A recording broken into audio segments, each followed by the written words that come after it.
Regarde, écoute et vis. Livre 5. Mise à l'épreuve pour Dieu.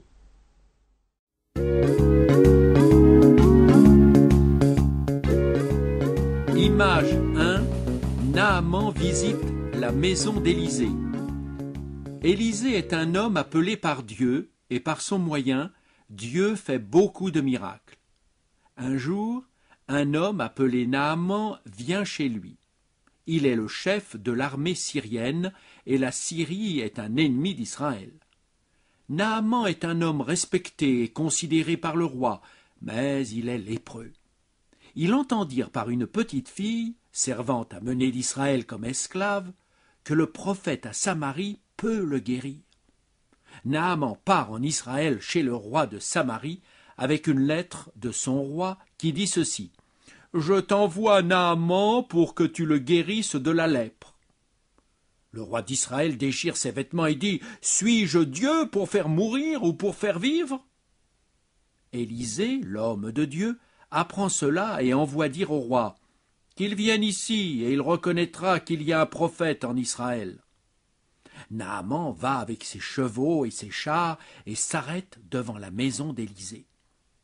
Mais Élisée ne sort même pas de sa maison pour l'accueillir.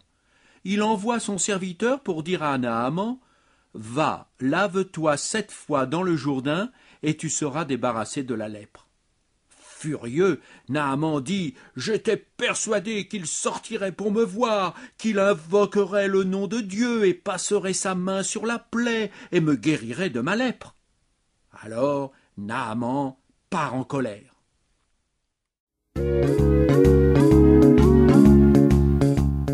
Image 2.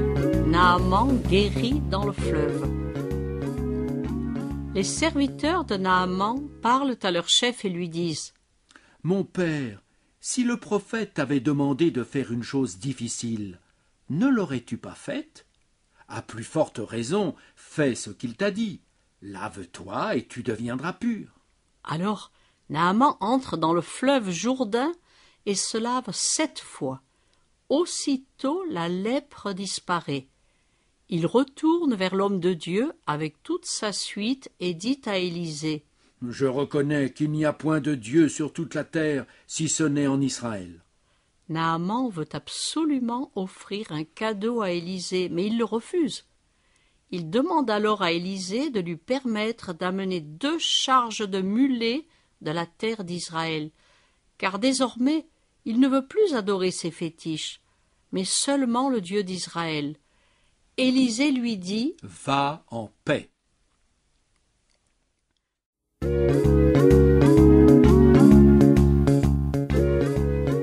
Image 3. Élisée et l'armée de Dieu. La Syrie est en guerre avec Israël. Dieu révèle à Élisée quand et où les Syriens veulent attaquer le pays. Élisée met en garde le roi d'Israël. Les Syriens ne peuvent donc plus le vaincre. Le roi de Syrie pense qu'un des leurs est un traître. Un de ses serviteurs lui répond: « Le prophète Élisée rapporte au roi d'Israël les paroles que tu prononces dans ta chambre à coucher. » Le roi de Syrie ordonne alors à ses soldats: « Allez et trouvez-moi Élisée où qu'il soit, que je puisse le capturer. » Un matin, de bonne heure, Élisée et son serviteur sortent et voient les Syriens se diriger vers eux pour mettre Élisée en prison. Le serviteur s'écrie: « Maître, qu'allons-nous faire ?» Élisée dit: « Sois sans crainte. Ceux qui sont avec nous sont plus nombreux que ceux qui sont avec eux. » Élisée prie Dieu d'ouvrir les yeux du serviteur. Alors le serviteur voit des chevaux et des chars de feu tout autour d'eux. C'est l'armée de Dieu envoyée pour les protéger.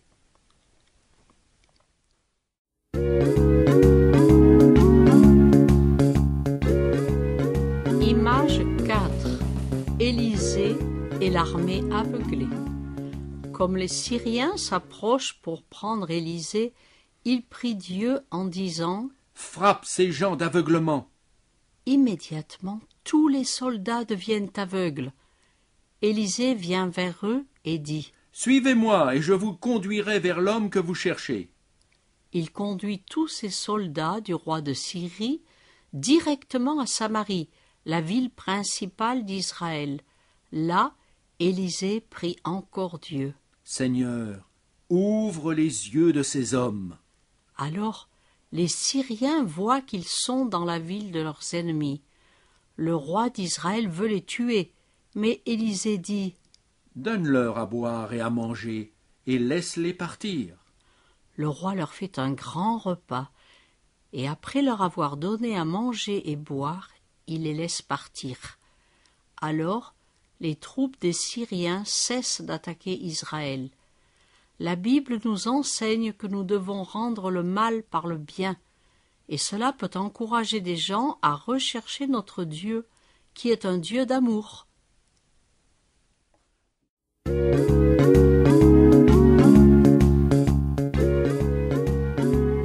Image 5.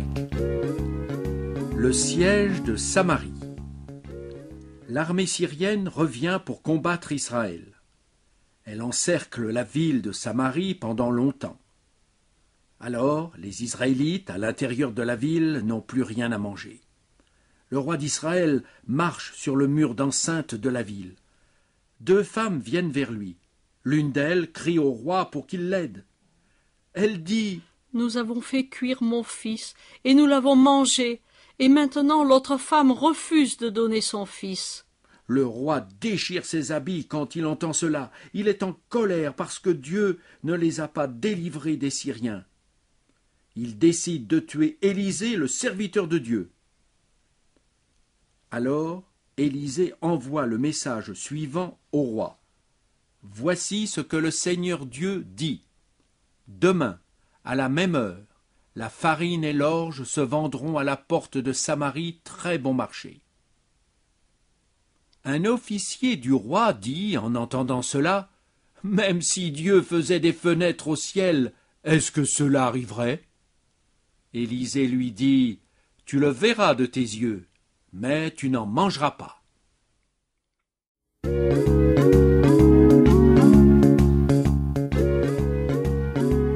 Image 6. Les 4 lépreux. Il y a à ce moment-là 4 hommes assis à la porte de Samarie. Ils ont tous la lèpre. Ils se disent entre eux: Pourquoi rester ici pour y mourir? Allons nous livrer à l'armée syrienne.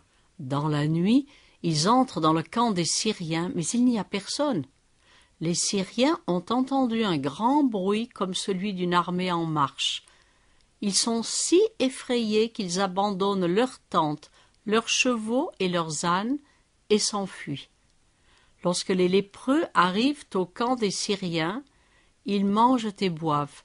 Ils prennent de l'argent, de l'or, des vêtements et vont cacher tout cela. Ils se disent alors: Nous n'agissons pas bien. Aujourd'hui est un jour de bonnes nouvelles. Et si nous attendons jusqu'à la lumière du matin, le châtiment nous atteindra. Ils vont faire un rapport à un garde de la porte de la ville. Le roi ne veut pas les croire, mais les soldats, envoyés pour vérifier la réalité de ce qui est arrivé, trouvent tout le long du chemin des vêtements et des objets jetés par les Syriens. Le peuple sort et pille le camp des Syriens, et il y a de la nourriture en abondance. L'officier qui a douté de la parole de Dieu est piétiné par la foule, comme Dieu l'a dit.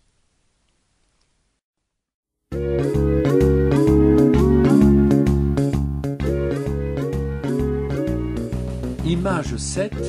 Jonas fuit loin de Dieu. Après la mort d'Élisée, il y a un autre prophète en Israël, du nom de Jonas. Dieu dit à Jonas: Rends-toi à la grande ville de Ninive et crie contre elle, car sa méchanceté est montée jusqu'à moi. Le peuple de Ninive est aussi un ennemi d'Israël. Jonas ne veut pas s'y rendre, et il s'enfuit loin de la face de l'Éternel. Il trouve un bateau qui part pour un pays lointain à l'opposé de Ninive. Il paye son voyage, et le bateau prend la mer. Mais Dieu envoie un violent orage et un grand vent sur la mer. Les marins ont peur et implorent chacun leur Dieu. Jonas descend au fond du bateau et s'endort profondément. Le capitaine le réveille en disant « Pourquoi dors-tu ? Lève-toi et invoque ton Dieu !» Puis il tire au sort pour savoir qui est coupable de ce malheur. Et le sort tombe sur Jonas.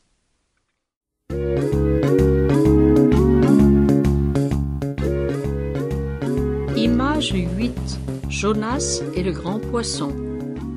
Les marins questionnent Jonas. « Qu'as-tu fait ?» Il leur dit qu'il craint l'Éternel qui a fait la mer et la terre. Il confesse aussi qu'il fuit loin de la face de Dieu. Ils sont saisis d'une grande crainte. Alors ils lui disent « Qu'allons-nous faire de toi pour que la mer se calme ?» Jonas répond « Jetez-moi à la mer. Je sais que c'est ma faute. Si ce violent orage est venu s'abattre sur nous. » Les hommes ne veulent pas tuer Jonas, mais l'orage devient de plus en plus fort. Alors, ils demandent à Dieu de ne pas les punir et ils le jettent dans la mer. La mer se calme et les marins ont une grande crainte de l'Éternel. Ils lui offrent un sacrifice et font des vœux. Dieu envoie un énorme poisson qui avale Jonas. Il reste en vie dans le ventre du poisson pendant 3 jours et 3 nuits. Jonas invoque l'Éternel depuis le ventre du poisson. Dieu parle alors au poisson et il vomit Jonas sur la terre ferme.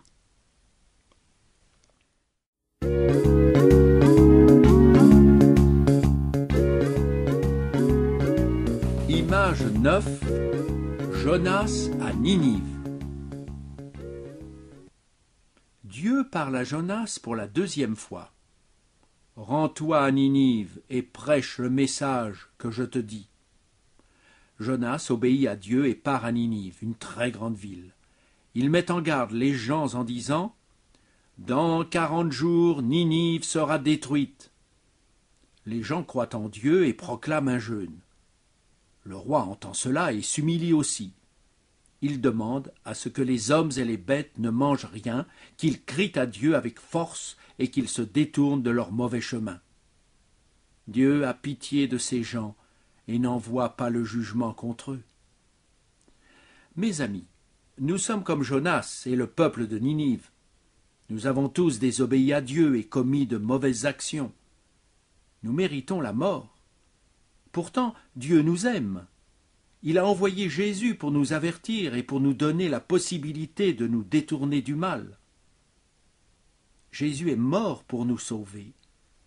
Il est resté au tombeau pendant 3 jours, tout comme Jonas, et demeuré 3 jours dans le ventre du poisson. Ensuite, Jésus est ressuscité de la mort. Maintenant, il peut donner la vie éternelle à tous ceux qui se détournent du péché et du mal et qui suivent sa route.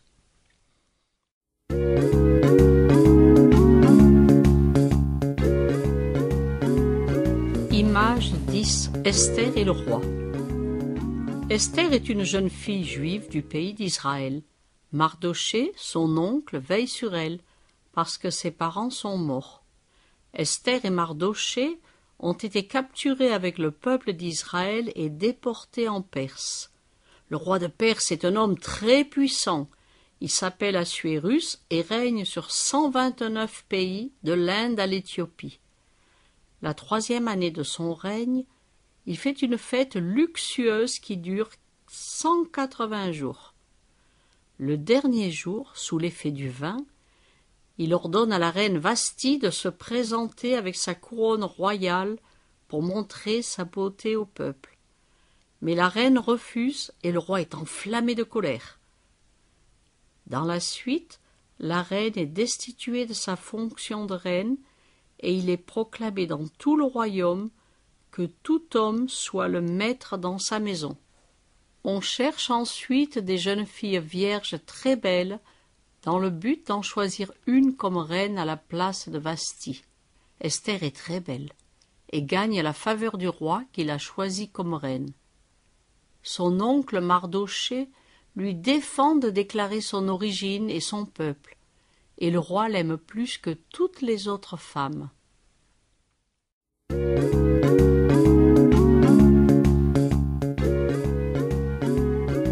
Image 11. Mardochée refuse de s'incliner. Aman est un homme important en Perse. Tout le monde doit s'incliner devant lui lorsqu'il passe. Mardochée ne veut adorer que le seul vrai Dieu. Il refuse de s'incliner devant Aman. Aman est furieux et il décide de ne pas tuer seulement Mardochée, mais tous les Juifs. Par sorcellerie, il choisit un jour où tout le peuple de Dieu doit être exterminé. Il accuse les Juifs devant le roi, prétextant qu'ils n'obéissent pas à ses lois, et il demande qu'on les tue.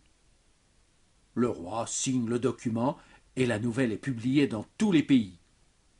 Le roi et Aman s'installent pour boire, tandis que les Juifs pleurent et se lamentent. Mardochée déchire ses habits et pousse de grands cris amers. Il rapporte à la reine Esther qu'Aman a décidé d'exterminer les Juifs. Puis il lui ordonne d'aller chez le roi pour implorer sa faveur pour son peuple. Esther répond que chacun qui ose se présenter chez le roi sans être appelé est tué, à moins qu'il ne lui tende son sceptre d'or. Depuis 30 jours, elle n'a plus été appelée. Mardochée lui dit « Ne t'imagine pas que tu échapperas seul. Si tu te tais, l'aide de Dieu viendra d'ailleurs, et toi et ta maison vous périrez. Qui sait si ce n'est pas pour le bien de notre peuple que tu es parvenu à la royauté. » Esther demande alors à Mardochée de jeûner et de prier pour elle avec tous les Juifs, et elle fait de même. Puis elle décide d'aller chez le roi, et si elle doit mourir, elle est prête à mourir.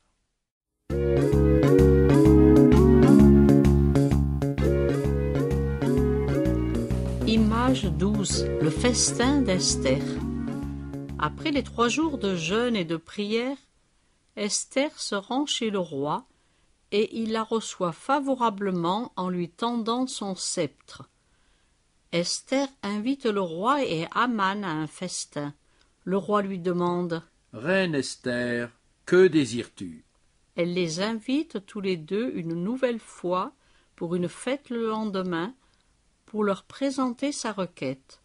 Aman sort du palais tout joyeux, et là il rencontre Mardochée qui ne s'incline pas devant lui. Aman domine sa fureur, mais chez lui, il prépare une potence pour faire pendre Mardochée le lendemain. Tôt le matin, il se rend chez le roi pour demander l'autorisation de tuer Mardochée. Mais la nuit, le roi ne peut pas dormir et trouve dans les chroniques que Mardochée lui avait sauvé la vie en dénonçant le plan de 2 employés du roi qui voulaient le tuer. Il trouve aussi qu'on n'avait rien fait pour remercier Mardochée. À ce moment, Aman arrive et le roi lui ordonne de revêtir Mardochée d'un manteau royal, de lui mettre une couronne sur la tête et de l'amener sur un cheval royal dans la ville en criant « Voilà ce qu'on fait à un homme que le roi veut honorer. » Après avoir exécuté cela, Aman rentre chez lui confus et la tête voilée. La femme de Aman lui dit « Si Mardochée est de la race juive, tu tomberas devant lui. » À ce moment, on vient chercher Aman pour la fête d'Esther. Au cours du festin, le roi demande « Reine Esther, que désires-tu » Esther répond « Ma requête est que j'aie la vie sauve, moi et mon peuple. Or, nous avons été vendus pour être exterminés. » Le roi demande « Qui ose agir ainsi ?» Esther répond « Notre adversaire, l'ennemi, c'est ce méchant homme Aman. » Aman s'effondre en présence du roi et de la reine. Le roi, en fureur, quitte le festin pour aller dans le jardin du palais. Aman implore la reine pour avoir la vie sauve. Quand le roi rentre, Aman s'est laissé tomber sur le divan sur lequel Esther est assise. Le roi s'écrie « On veut faire violence à la reine en ma présence ?» le roi fait pendre Aman sur la potence qu'il avait préparée pour Mardochée. Puis le roi donne aux Juifs dans tout son royaume le droit de se défendre contre tous ses ennemis, et ils voient que Dieu a répondu à leurs cris. Mes amis, Esther était prête à mourir pour sauver son peuple. Jésus nous aime tellement qu'il est mort pour nous sauver de la mort éternelle et nous donner la vie éternelle.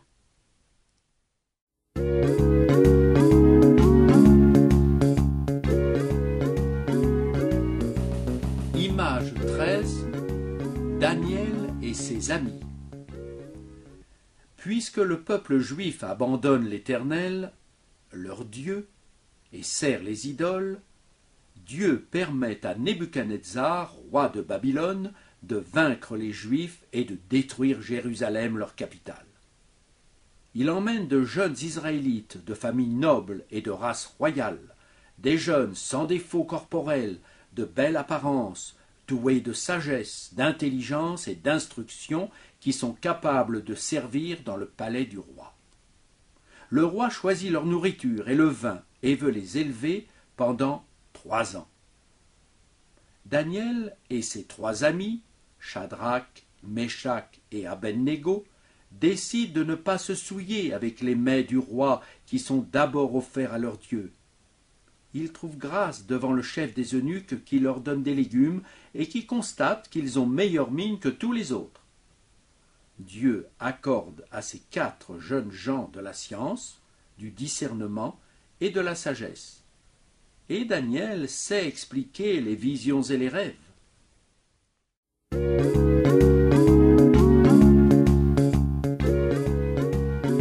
Image 14. Daniel et le roi de Babylone. Le roi Nebuchadnezzar fait un rêve, et son esprit en est tout troublé.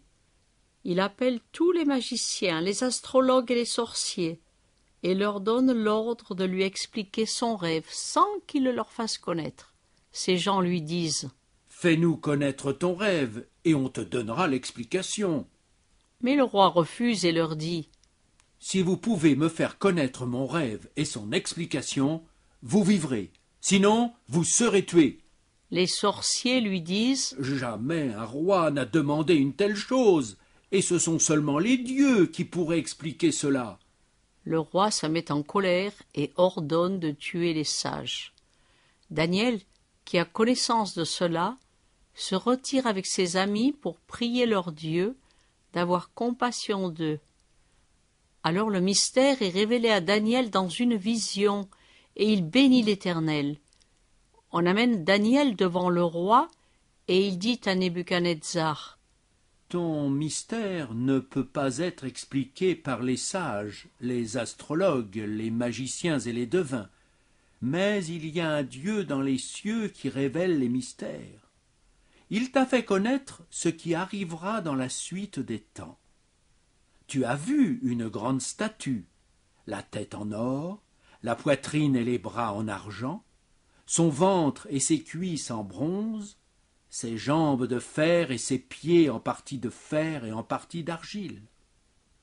Quand tu as regardé, une pierre s'est détachée et a frappé les pieds de fer et d'argile, et la statue a été réduite en poussière. » Le roi se prosterne alors devant Daniel et lui offre des sacrifices. Puis il dit « En vérité, votre Dieu est le Dieu des cieux et le Seigneur des rois, et il révèle les mystères. » Le roi élève ensuite Daniel et lui donne de riches présents et l'établit chef suprême de tous les sages de Babylone.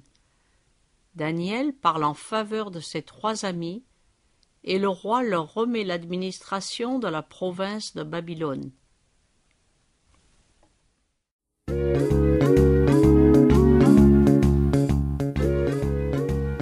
Image 15. La statue de Nebuchadnezzar. Le roi Nebuchadnezzar dresse alors une immense statue en or. Il convoque les conseillers, les intendants, les gouverneurs, les magistrats, les trésoriers, les juristes, les juges et toutes les autorités des provinces pour venir à l'inauguration de sa statue. On leur dit: au moment où vous entendrez le son de tout l'orchestre, vous vous prosternerez et vous adorerez la statue d'or. Quiconque ne se prosternera pas sera jeté à l'instant même au milieu d'une fournaise ardente. Shadrach, Méchak et Abednego refusent d'adorer cette statue et quelques Chaldéens les accusent devant le roi. Nebuchadnezzar, irrité et furieux, appelle ces trois hommes. Il leur donne donc une autre chance d'adorer ces dieux en disant: quel Dieu pourrait vous sauver de ma main si vous refusez? Les trois hommes répondent au roi: notre Dieu que nous servons peut nous délivrer.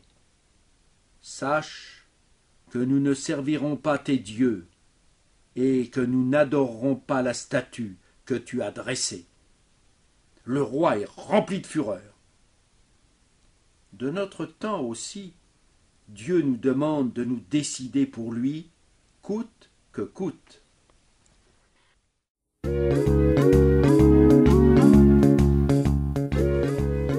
Image 16. La fournaise ardente. Le roi ordonne de chauffer la fournaise 7 fois plus que d'ordinaire. Il commande à quelques-uns des plus vigoureux soldats de les lier et de les jeter dans la fournaise ardente. À cause de la terrible chaleur, les soldats sont tués par les flammes, et Shadrach, Méchak et Abednego tombent liés au milieu des flammes.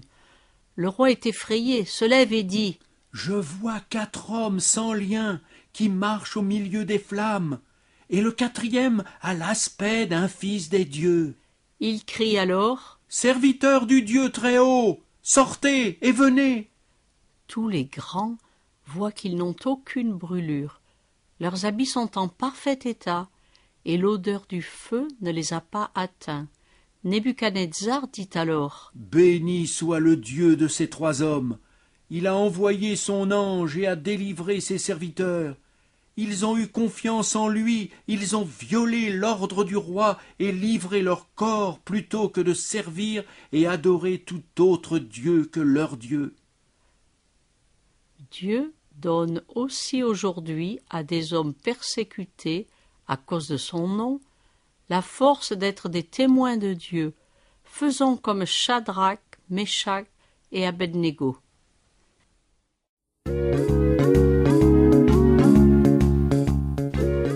Image 17. Daniel prie Dieu. Le royaume de Nebuchadnezzar passe à un autre roi, Darius. Celui-ci établit 120 gouverneurs et il met à leur tête Daniel.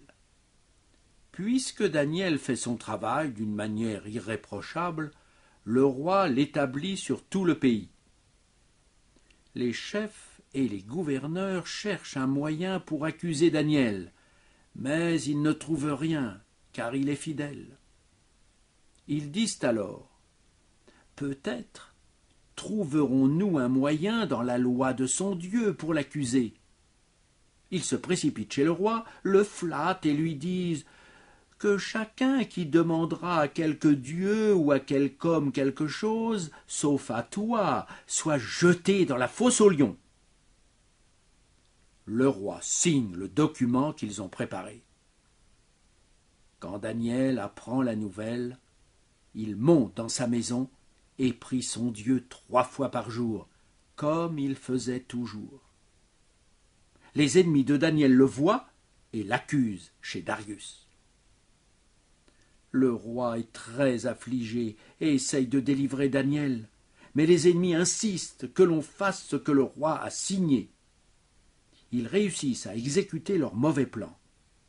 Le roi est forcé de jeter Daniel dans la fosse aux lions, mais avant de le faire, il dit à Daniel: « Puisse ton Dieu que tu sers avec persévérance te sauver. » On met même une pierre sur l'ouverture de la fosse, et elle est scellée, comme cela fut fait plus tard à la mise au tombeau du Seigneur Jésus.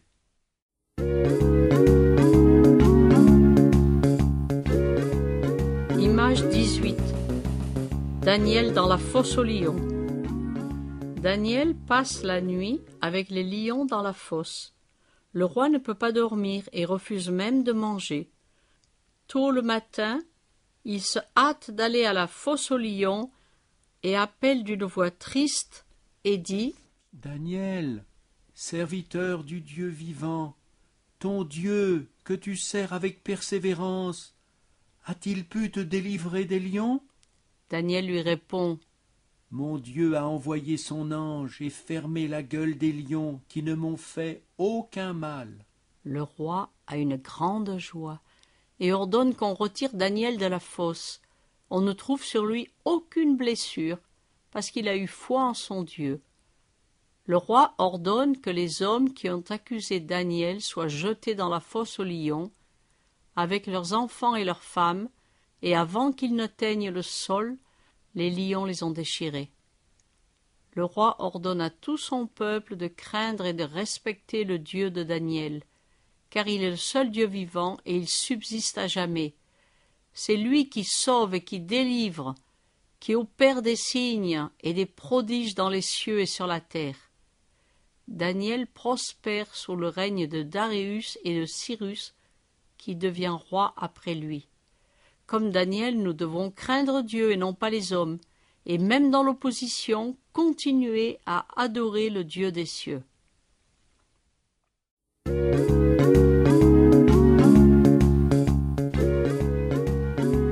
Image 19. Néhémie devant le grand roi. Néhémie est serviteur du roi Artaxerxès, après l'époque de Daniel. Un jour, des gens de Juda lui rendent visite et lui donnent des nouvelles du pays d'Israël. Jérusalem a été brûlée et détruite. Le reste des Juifs vit dans la pauvreté, au comble du malheur et du déshonneur. Néhémie commence à pleurer, et durant plusieurs jours il jeûne et prie son Dieu. Il confesse les péchés de son peuple et ses propres péchés, et reconnaît que Dieu est juste dans ses châtiments. Mais il rappelle à Dieu sa promesse que si le peuple revient à l'Éternel, même s'il est banni à l'extrémité du ciel, Dieu les ramènera. Il supplie Dieu de répondre à sa prière et de lui donner la faveur du roi. Néhémie est échanson du roi et lui sert à boire. Son visage est triste. Le roi lui demande « Pourquoi as-tu le visage triste? Tu n'es pourtant pas malade ?» Néhémie lui raconte la misère de son peuple. Et le roi lui dit « Au fait, que demandes-tu » Néhémie prie Dieu et dit au roi « Si j'ai ta faveur, envoie-moi à Jérusalem pour rebâtir la ville. » Il plaît au roi de laisser partir Néhémie et il lui remet des lettres pour lui faciliter le travail. Il envoie même des gens de son armée pour le protéger contre des bandits. La bonne main de Dieu est sur Néhémie.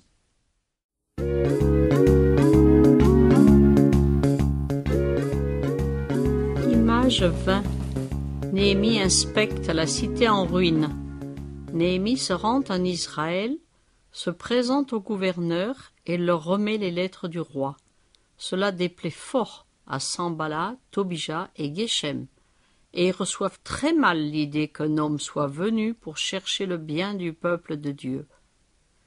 Néhémie passe ensuite 3 jours à Jérusalem et ne dit à personne pourquoi il est venu. De nuit, il inspecte les murailles en ruine. Puis, il convoque les sacrificateurs, les grands et les chefs et leur dit « Vous voyez le malheur où nous sommes ? Venez et rebâtissons la muraille de Jérusalem, et notre honte sera enlevée. » Puis il leur raconte comment la bonne main de Dieu est sur lui et quelles paroles le roi lui a adressées. Ils répondent « Levons-nous et bâtissons !» Les ennemis se moquent d'eux et les méprisent.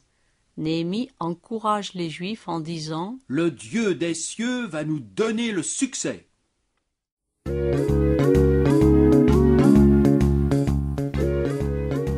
Image 21. construction des murs. Tout le monde se met au travail. Les sacrificateurs, les chefs du peuple, les gens des villes, des alentours, même des filles de chefs, des orfèvres et des commerçants, et le travail avance rapidement. Les ennemis sont en colère et se moquent d'eux, disant que même un renard va renverser leurs murailles. Néhémie invoque Dieu, le supplie de leur venir en aide et de déjouer les plans des ennemis. La moitié de la muraille a déjà été faite quand Sanballat, Tobija et Geshem viennent attaquer Israël. Néhémie prie encore Dieu, et il place des gardes nuit et jour, ayant leurs armes avec eux. Néhémie dit encore au peuple, « Ne craignez pas les ennemis, souvenez-vous du Seigneur grand et redoutable, et combattez !» Dieu anéantit les plans des ennemis. Après 52 jours, la muraille est terminée, et les ennemis ont peur du peuple de Dieu, car ils ont reconnu que leur Dieu combat pour eux.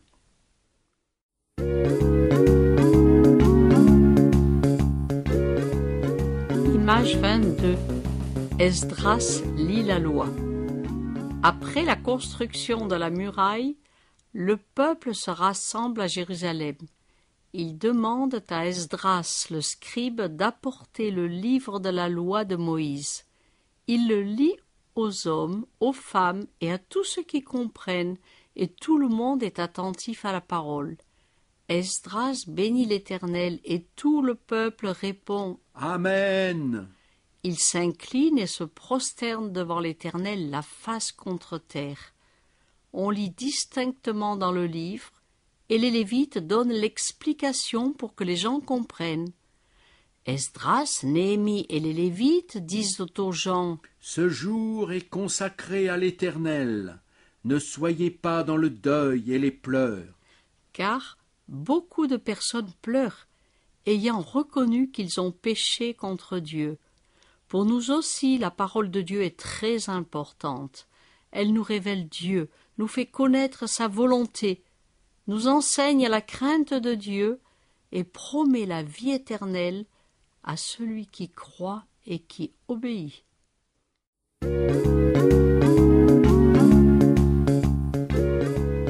Image 23. Jésus sur la croix. Dans la Bible, Dieu nous montre le chemin du salut. Par nous-mêmes, nous ne pouvons pas gagner le ciel. Il nous faut l'aide de Dieu. Pour cela, il a envoyé son Fils Jésus sur la terre. Il est venu comme un bébé, est né comme un des plus pauvres dans une étable, mais les anges de Dieu ont chanté sa gloire, et des sages de l'Orient sont venus pour l'adorer. Tout ce qu'il a fait a confirmé les prophéties de l'Ancien Testament. Il a dit « Moi et le Père, nous sommes un. Celui qui m'a vu a vu le Père. » Dieu, le Créateur du monde, a envoyé son Fils Jésus sur la terre, et il a montré qu'il pouvait guérir toutes les maladies, qu'il avait autorité à chasser les démons, et il a même ressuscité des morts. Il a enseigné à tous la parole de Dieu, et il a expliqué la loi. Il a dit souvent « La loi vous a dit ceci, mais moi je vous dis. » Le résumé de la loi était « Tu aimeras le Seigneur ton Dieu de tout ton cœur, de toute ton âme et de toute ta force, et ton prochain comme toi-même. » Les chefs religieux ont haï Jésus, car il leur a dit que leur cœur était mauvais. Ils l'ont condamné et ils l'ont cloué sur une croix. Mais là, Jésus a payé le prix pour ôter les péchés de tous les hommes. Il a dit « Personne ne peut prendre ma vie, mais je la donne moi-même. » À cause de sa mort, Dieu pardonne les péchés à tous ceux qui croient en lui. Aucun autre homme ne peut mourir pour enlever les péchés d'un autre.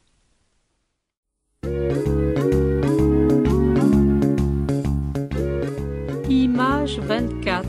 Jésus montre le chemin de la vie éternelle. La Bible nous dit « Entrez par la porte étroite, car large est la porte et spacieux le chemin qui mène à la perdition. Il y en a beaucoup qui entrent par là.